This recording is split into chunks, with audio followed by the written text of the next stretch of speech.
दिल्ली में आज भी प्रदूषण खतरनाक स्तर पर है। सुबह 7 बजे दिल्ली का औसत AQI 402 दर्ज किया गया। ज्यादातर इलाकों का AQI 400 के पार दर्ज किया गया है। दिल्ली में पिछले 15 दिनों से लगातार हवा खराब है।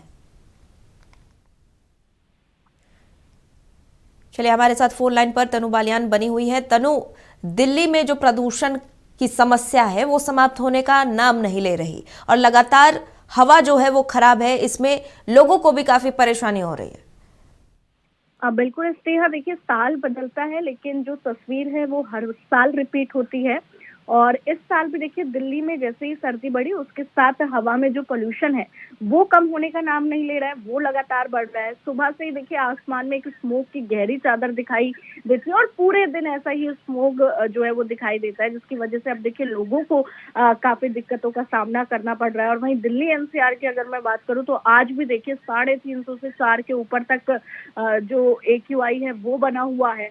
और जिस तरीके से अब देखिए राजधानी में ग्रैप 3 भी लागू किया गया लेकिन उसका असर भी देखने को नहीं मिल रहा है। और मौसम विभाग के मुताबिक दिल्ली में जो न्यूनतम तापमान है उसमें भी गिरावट लगातार जारी है। और बीते 24 घंटे की अगर मैं बात करूं तो 12 डिग्री सेल्सियस जो है वो न्यूनतम तापमान यहाँ पर दर्ज किया गया था और अधिकतम तापमान जो है वो 22 डिग्री सेल्सियस रहा। तो अब देखिए सुबह और शाम अच्छी खासी ठंड भी पड़ रही है और इस दौरान देखिए सुबह और शाम के समय ही जो कोहरा है, जो धुंध है वो देखने को मिलती है। और कुछ कुछ एरियाज तो ऐसे भी ऐसे हैं जहां पर 650 और 700 तक जो AQI है वो पहुंच गया है।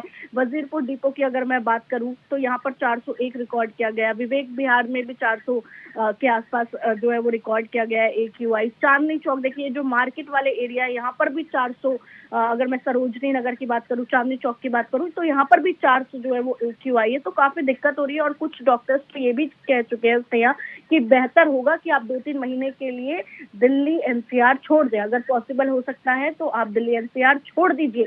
खुद सुप्रीम कोर्ट में जब सुनवाई हो रही है तो जज इस बात का जिक्र कर रहे हैं कि वकीलों को क्या जरूरत है आने की, वो घर से ही वीडियो कॉन्फ्रेंसिंग के जरिए जुड़ सकते हैं। तो देखिए हर बार यही समस्या है, सरकार बड़े बड़े दावे जरूर करती है। आर्टिफिशियल रेन की बात हो रही थी लेकिन वो भी सफल नहीं हो पाई।